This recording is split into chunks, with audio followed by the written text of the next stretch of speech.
ఈ ప్రస్తుతం ఏపీకి తెలంగాణ నుంచి వెళ్ళి ఏపీలో నాయకత్వం వహిస్తున్న నాయకురాలిగా పెట్టుకున్న కాంగ్రెస్ పార్టీ వ్యవహార శైలి ఇవన్నీ చూస్తున్నాం. ఆమె చేస్తున్న విమర్శలు వీటన్నిటికీ నిన్న కొండా రాఘవరెడ్డి గారు మాట్లాడిన దాని మీద ఆమె రియాక్ట్ అవుతూ కొండా రాఘవరెడ్డి గారు అబద్ధాలు చెప్పారంటున్నారు. అలాగే తాడేపల్లి వెళ్ళింది 2 సార్లే, అలాగే విజయమ్మతో చెప్పిస్తారా, నా కుమారుడు నేను రెడ్డినే అంటూ ఇట్లా ఆవిడ తోచిన వ్యాఖ్యలు చేస్తోంది. మరి నిజంగానే రాఘవరెడ్డి గారు అబద్ధాలు చెప్పారా, నిజాలు చెప్పారా? వారు మనతో మాట్లాడడానికి సిద్ధంగా ఉన్నారు. రాఘవరెడ్డి గారు నమస్కారం, చెప్పండి. ఏమిటి మీరు అబద్ధాలు చెప్పారని షర్మిల గారు అంటున్నారు? మీరు చదివే ఉంటారు ఆ వార్త, ఇంకా పదే నేను అంతా చదవాల్సిన అవసరం లేదు. మీరు దానికి సంబంధించి మీరు ఇచ్చే వివరణ ఏమిటి? నిజంగానే మీరు అబద్ధాలు చెప్పారా, నిజాలు చెప్పారా? నమస్తే కొమ్మినేని గారు, అక్కడ ఉన్నటువంటి వాళ్ళందరికీ కూడా నమస్కారం. సాక్షి ప్రేక్షకులందరికీ నమస్కారం. నేను నిన్న మాట్లాడింది వాస్తవాలు, మాట్లాడినా దాన్ని కట్టుబడి ఉంటాను. రెండవది, నేను మాట్లాడింది ఒకటో రెండో కాదు, ఒక 10 విషయాల మీద స్పందించిన. మా షర్మిలమ్మ గారు ఒక 2 మీద స్పందించింది. ఒకటి, విజయమ్మ గారు చెప్తారు, చెప్పించగలగదా అని ఒక మాట చెప్పింది. రెండోది, నేను జగన్మోహన్ రెడ్డి గారి ఇంటికి నేను వెళ్ళలేదనే మాట చెప్పింది. సరే, జగన్మోహన్ రెడ్డి గారికి 1 సారి వెళ్ళిందో 2 సార్లు వెళ్ళిందో. బ్రదర్ అనిల్ కుమార్ గారు ఒక 2 సంవత్సరాల క్రితము ఎక్కడో ఒక చర్చ్ వాళ్ళ దగ్గర మీరు జగన్ గారిని కలుస్తున్నా అంటే నేను ఒక 2 సార్లు మాత్రమే కలిసిన, తర్వాత కలవలేదు అని చెప్పింది. ఆ క్లిప్పింగ్స్ నా దగ్గరనే అవసరం అనుకుంటే షర్మిలమ్మ గారికి నేను పంపిస్తాను. నేను షర్మిలమ్మ గారి మీద దాడి చేయడానికో, షర్మిలమ్మ గారిని ఇబ్బంది పెట్టడానికో నేను నిన్న స్పందించలేదు. అమ్మా, నువ్వు రాజశేఖర రెడ్డి గారి రక్తం పంచుకున్న బిడ్డగా నువ్వు తప్పుదోవన పోతున్నావు తల్లి, తప్పుడు మాటలు మాట్లాడుతున్నావు తల్లి, రక్త సంబంధం ఉన్నటువంటి అన్న మీద దాడి చేస్తున్నావు తల్లి, నువ్వు ఇటువంటి వ్యవహారాలు బాగుండయి, మన కుటుంబానికి అపవాదం వస్తుంది, రాజశేఖర రెడ్డి గారి ఆత్మ శాంతించదు అన్న బాధతోటి మాట్లాడినటువంటి మాటలు. నేను షర్మిలమ్మ గారి మీద ఏదో దాడి చేయాలని కాదు. ఇవాళ షర్మిలమ్మ గారు నిన్న ప్రెస్ లో మాట్లాడుకుంటూ రాఘవరెడ్డి గారు విజయమ్మ గారితో చెప్పియగలుగుతారా అనే మాట మాట్లాడు. అమ్మనెందుకు ఉంటామమ్మ ఇళ్లకు? నీకైనా అమ్మ, నాకైనా అమ్మ, తెలుగు ప్రజలందరికీ అమ్మగా భావించేటటువంటి విజయమ్మ గారిని మనం ఇట్లా తీసుకురావచ్చు. నిజంగానే నేను మాట్లాడింది తప్పైతే విజయమ్మ గారు ఒక్క క్షణం కూడా ఆలోచన చేస్తూ నాకు ఫోన్ చేస్తుండే, రాఘవా నువ్వు మాట్లాడింది తప్పు నాయన అని చెప్పి, లేదా ప్రెస్కు చెప్తుండే నా బిడ్డనే రైటు, రాఘవ్ చెప్పింది తప్పని చెప్తుండే. వద్దు, మనం విజయమ్మ గారికి ఈ రూపులకు వెళ్ళవద్దు. నేను ఇవాళ అడుగుతున్న షర్మిలమ్మ గారు, నిన్ను మా విజయమ్మ గారు రాజశేఖర రెడ్డి గారి బిడ్డగా, నా రక్తం పంచుకున్న బిడ్డ అని చెప్పి నిన్ను ఖమ్మము మీటింగ్ లో నేను తెలంగాణ ప్రజలకు అప్పచెప్తున్నా, నా బిడ్డను మీరు కాపాడుకోండి, మీకు సంక్షేమ పాలన రాజశేఖర రెడ్డి గారి తెస్తుందని చెప్పిపోయింది కదా. కొన్ని ఆ అమ్మ మాటను నేను నిలబెట్టినవాను, ఇవాళ పోయి నేను ఈడబిడ్డను గాను ఆడబిడ్డను అంటున్నావు. వద్దు తల్లి, నువ్వేమన్నా మనసు మార్చుకునే ప్రయత్నం చెయ్యి. నువ్వు ఎవరో రాసిన స్క్రిప్ట్ చదవక తల్లి, నీకు దండం పెడతా. నేను చెప్తున్నా, మేము మనసు బాధతోటి రాజశేఖర రెడ్డి గారి భక్తులుగా, ఆ కుటుంబాన్ని ప్రేమించే వ్యక్తులుగా మేము మాట్లాడే ప్రతి మాట ఏదో రాజకీయ కోణంలో చూడకు, ఎవరో మాట్లాడి తీరని చూడకు. నిన్న TV5 సాంబశివరావు అనేటువంటి ఒక వెధవ నా మీద డిబేట్ పెట్టిండు. లేదండి అన్న, ఇప్పుడు నేను ఆ లైవ్ డిబేట్ లో మాట్లాడింది TV5 లో లైవ్ డిబేట్ పెట్టి ఒక వ్యక్తిని కూర్చోబెట్టి నన్ను నానా మాటలు తెప్పిస్తే అట్లా కూడా అది ఒక ఆనందం. కానీ ఏంది క్షణకానందం?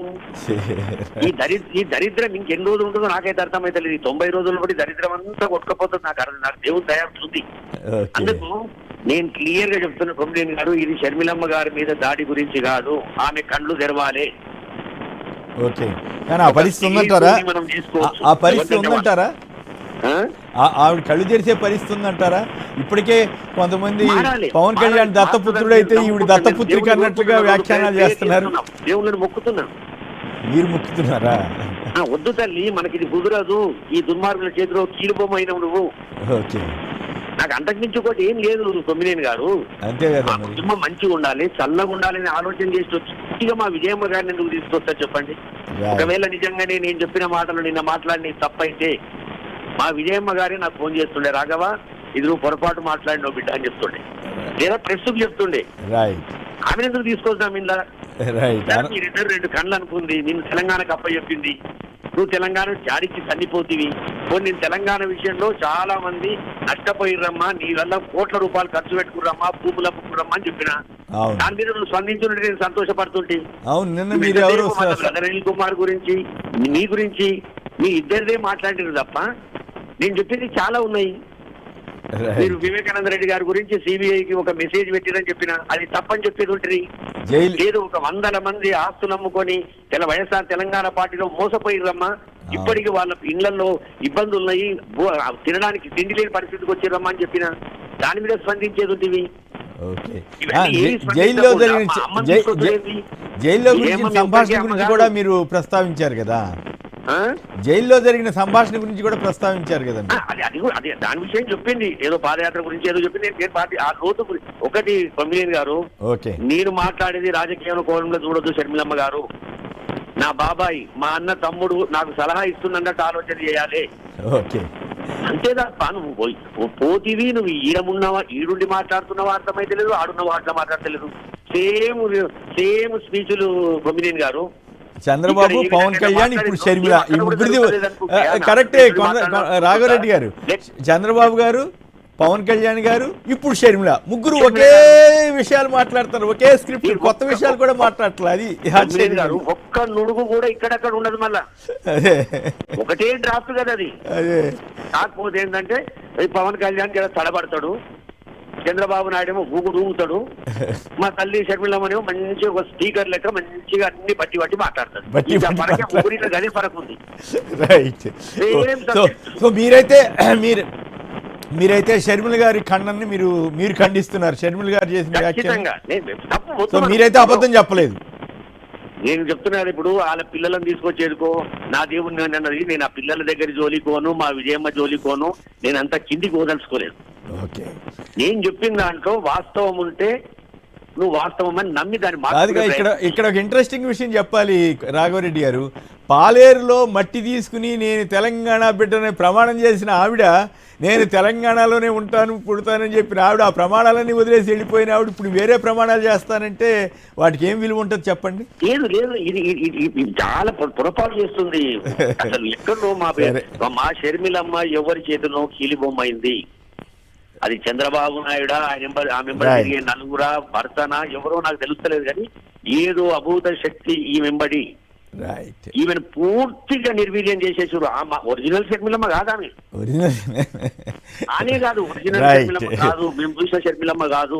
రైట్. రాఘవరెడ్డి గారు, అంటే ఆవిడ చేసిన వ్యాఖ్యల మీద మీ వివరణ ఏంటో తెలుసుకోవాలనే ప్రయత్నం చేసాం. ఖచ్చితంగా మీరు చాలా స్పష్టంగా చెప్పారు. నేను గిట్ట పొరపాటు చేస్తే మా విజయమ్మ ఒక్క క్షణంలో నాకు ఫోన్ చేస్తుండే, అంత దగ్గర మనిషి ఆమె. ఓకే అండి, ధన్యవాదాలు. ఇది ప్రజలకు, ప్రేక్షక మహాశయులకి వివరణ అర్థం కావాలనే ఉద్దేశంతో ఈ వారితో రాఘవరెడ్డి గారితో మాట్లాడించడం జరిగింది.